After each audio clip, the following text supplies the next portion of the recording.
Namaskara. This is a presentation on irregular verbs and past relative participle. The reason I'm presenting this is because the previous video that I uploaded is called the conditional mode, and that conditional mode depends on these two concepts, irregular verbs and past relative participle. And I did not give a lot of details about it in the conditional mode. Now I'm giving details about these two concepts here in this video. Okay, so that you'll be able to relate to this, and that these are very, very important topics that you need these for proper understanding of spoken Kannada. Okay, let's look at each of these, and they are interrelated. Irregular verbs and past relative participle are interrelated. Okay, irregular verbs. Irregular verbs, if you apply a formula to a verb root, right, to get a tense, then it is called a regular verb. Maadu is the verb root. Then you can say maadide, past tense, maadide. Then the formula that you apply to maadu is you remove the u, add e, then it will become maadi, then you add de to it for first person. First person singular, meaning if you're talking about yourself, ನಾನು ಮಾಡಿದೆ, ಅವರು ಮಾಡಿದರು. So it'll always be ಮಾಡಿದ, ಮಾಡಿದ, ಮಾಡಿದ like that. And nodu will also be ನೋಡಿದ, ನೋಡಿದ. So ಮಾಡು, ನೋಡು, these are all regular verbs because you can take one formula, apply to all the verbs ending with u, right? ಮಾಡು, ನೋಡು, what other verbs are there which are u? Lot of verbs are u ending. So in Kannada, most of the verbs are, almost all verbs are u ending, e ending, or a ending. Okay, u, e, or e. Now the thing is, within this u ending, there are some verbs which are irregular. That's what I'm talking about. And many verbs are regular, meaning you can apply the formula. What formula? Madu. To get past tense, you will have to do madida, right? Then add your suffix for the person, first person, second person, third person. So that's the formula. But there are certain verbs which don't fit into the formula. These are called irregular verbs. That's the whole idea, right? So if a verb does not fit into this formula, then it's called an irregular verb. If in Kannada, there are 212 verbs that are irregular in the past tense, and thankfully they are irregular only in the past tense. Present tense and future tense, all Kannada verbs are regular, which means you can apply a formula, right, to get the tense. Okay, so we have a separate video on tenses. You can check out in our channel, Correct Kannada channel. You will get like I don't know, 2 hour video of tenses. Right here, I don't want to go into the details of it because I want to keep this video 10 minutes. So let us thank our Kannada grammarians for ensuring that the present and future tense are regular. Only past tense is what we have to deal with for irregular verbs. Now, out of this 212 verbs, only a handful verbs are important for spoken Kannada. These handful verbs, the irregular past tense form, we need to remember. That's all. Just remember, in Kannada, the irregular verbs are only in the past tense, not in present and future. Present and future, you just have to learn the formula and apply it. And you'll have only two formulas, one formula for u ending and one formula for e and a ending. That's all. And all the verbs are either u ending or e or a ending. That's all. So you are pretty well sorted out. Okay. But only in the past tense, the u ending verbs, you have to apply a formula. Okay, that's the rule, and those are called the irregular verbs. Now, for these handful verbs, we need to remember their past participle form. It is the past participle form that gives you the past tense.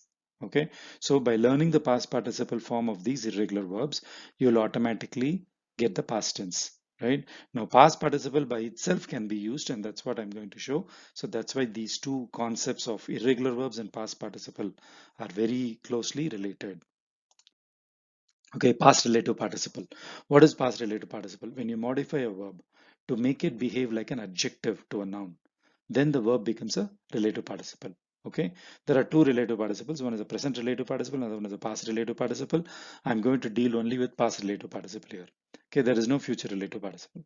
Okay, for example, this is I'm starting to give examples because, as you know, once you see the example, you'll understand the pattern. The work which you did. This is a sentence. The work which you did. Right? ನೀನು ಮಾಡಿದ ಕೆಲಸ, right? This ಮಾಡಿದ is taken from ಮಾಡು, right? ಮಾಡು is a verb. ಮಾಡಿದ ಕೆಲಸ. Now ಕೆಲಸ is a noun. This ಮಾಡಿದ comes before the noun. Anything that comes before the noun, typically describing the noun, is actually an adjective, correct? For example, ಒಳ್ಳೆಯ ಕೆಲಸ, good work, right? The good is basically an adjective, but here a verb is behaving like an adjective. That's why it's called a participle, and this is in past tense. The work which you did yesterday or whatever, that's why it's called a past relative participle. Okay, so it's a verb that behaves like an adjective, meaning an action that behaves like an adjective to a noun. That's what is called as a relative participle. So Nino, now we speak in relative participle in our day-to-day life. You won't realize it, but that's what it is. So learning relative participle is super duper important. Okay. So Ninu Madida Kelsa, right? Then the movie which we saw. Navu Nodida movie, right? Navu Nodida movie. Next sentence. The story which she told. Avalu Helida Kate. Helida. Helu Helida. Okay. Avalu Helida Kate. The question that you asked. Ninu Kelida Prashne. Right? The news that he informed. Avanu Tilisida Suddhi. Suddhi means news. The new dress that she showed. Avalu ತೋರಿಸಿದ ಹೊಸ ಬಟ್ಟೆ. ಬಟ್ಟೆ means cloth and ಹೊಸ is new. Right? The letter that she sent, that he sent. ಅವನು ಕಳಿಸಿದ ಪತ್ರ. ಕಳಿಸು, ಕಳಿಸಿದ. These are all regular verbs. ತೋರಿಸು, ತೋರಿಸಿದ. ತಿಳಿಸು, ತಿಳಿಸಿದ. These are all regular. Okay? And you're getting the past relative participle of this. Right? The book which was on the table. Meju mele idda pustaka. Iru idda. So iru is a irregular verb. Iru, you don't make it as irida. You will not say something like maaDu is maaDidare. Iru is also u ending. So you don't do irida. Iru is a irregular verb. So iru's past relative participle is idda. And you have to remember idda. Okay. The boy who became the king. Raja Ada Balaka. Right? Raja Ada. Agu becomes Ada. So Agu is a irregular verb. Right? Agu is not Agida. It's Ada. Okay? The boy who became the king. Then Raja Ada Balaka. The temple that we went. The temple that we went. Navu, Navu, Hoda Devasthana. Hoda, Hogu. Right? Hogu is to go. Hogu's past relative participle is Hoda. Okay? Now, and it is irregular. The minister who came to the town, Urige Banda Mantri, Baru is to come. Banda, past relative participle of Baru. Okay, the sweets that you brought, right? Neevu Tanda Sihigalu, Taru is to bring. Tanda, past relative participle, irregular. The items that you took. ನೀವು ತಗೊಂಡ ವಸ್ತುಗಳು. ತಗೊಳ್ಳು, ತಗೊಂಡ. ತಗೊಳ್ಳು is irregular in the past, right? ತಗೊಂಡ. ನೀವು the job that you got. ನಿನಗೆ ಸಿಕ್ಕಿದ ಉದ್ಯೋಗ. ಸಿಗು. Irregular is sigu is irregular. Who ending? You will not say sigida. Like madida, you will not say sigida, even though sigu is who ending. You will say sikku. Sikkida. Okay, sikkida. The thief who you caught. ನೀವು ಹಿಡಿದ ಕಳ್ಳ. Kalla is thief. Hidi is to catch. Hidi is not a irregular verb, right? So hidi is e ending. Just have to add the to it. That's a rule. Okay, hidida kalla. So like what I said, if you remember, all the verbs in Kannada are either u ending or e or a ending. E and a ending verbs will have one formula. U ending verbs will have another formula to get what? To get your relative participle, to get your tenses, whatever will be a formula. That formula is fixed. And if it fits into the formula, if a verb fits into the formula, then it's a regular verb. If the verb doesn't fit into the formula, it's an irregular verb. You have to use some other formula. That's what it means. Okay. For example, sigu, u ending, but you have to make it a sikku, sikka, sikkida, right? So that's basically what it is.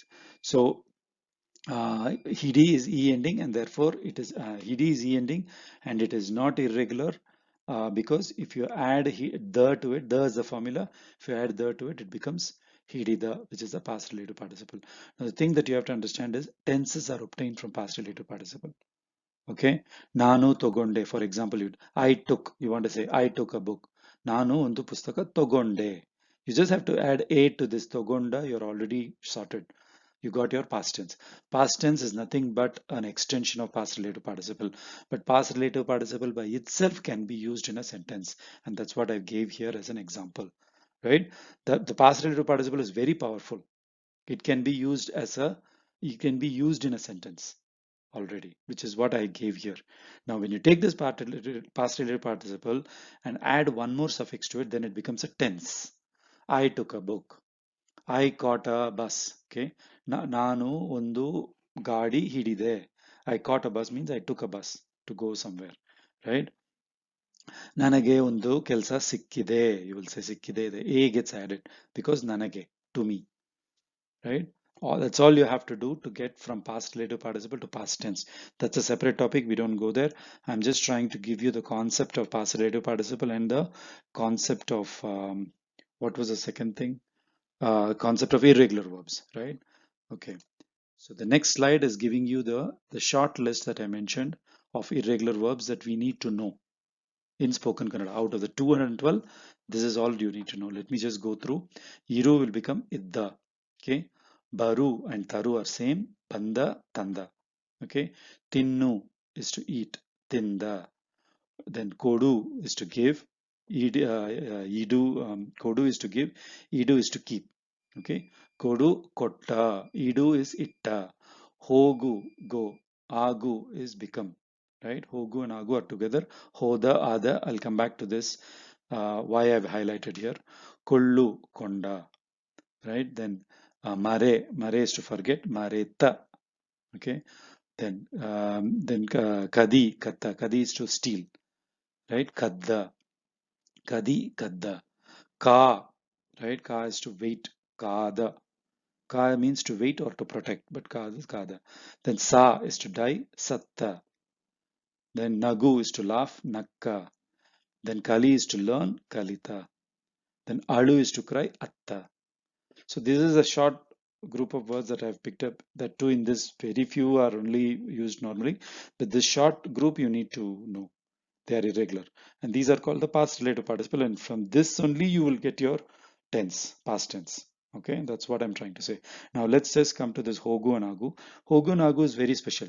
Now within, so there is something called as what you call as a present participle or a verbal participle. Okay, not present participle. There is something called as a verbal participle, which is a separate topic. I have mentioned it in my participles video. Now typically what happens is a verb that is past participle, to get your verbal participle you just have to add u to it. If it's if that's a formula, but this hogu and agu alone doesn't fit into that formula. Okay, for example, iddu is idda past participle. To get verbal participle you will get iddu. Okay, banda past participle. To get verbal participle you will just say bandu. Okay, tinda tindu. Right, kodu kotta kottu, itta ittu, like that. But hoda, it's not hodu, it's hogi. Ada is agi. Okay, now verbal participles are used for another purpose, right, where I'll talk about that separately. It will become confusing for you. Just remember that hogu and agu are special. Hogu and agu are always special. Okay, that's all I wanted to say about past participle and irregular verbs. Okay, this is the verb list that I always use for all my examples. Like what I said, the first two rows, which are green in color, are regular verbs in the past, whereas the remaining verbs are irregular verbs in the past. Okay, ಧನ್ಯವಾದಗಳು. That's it on this video.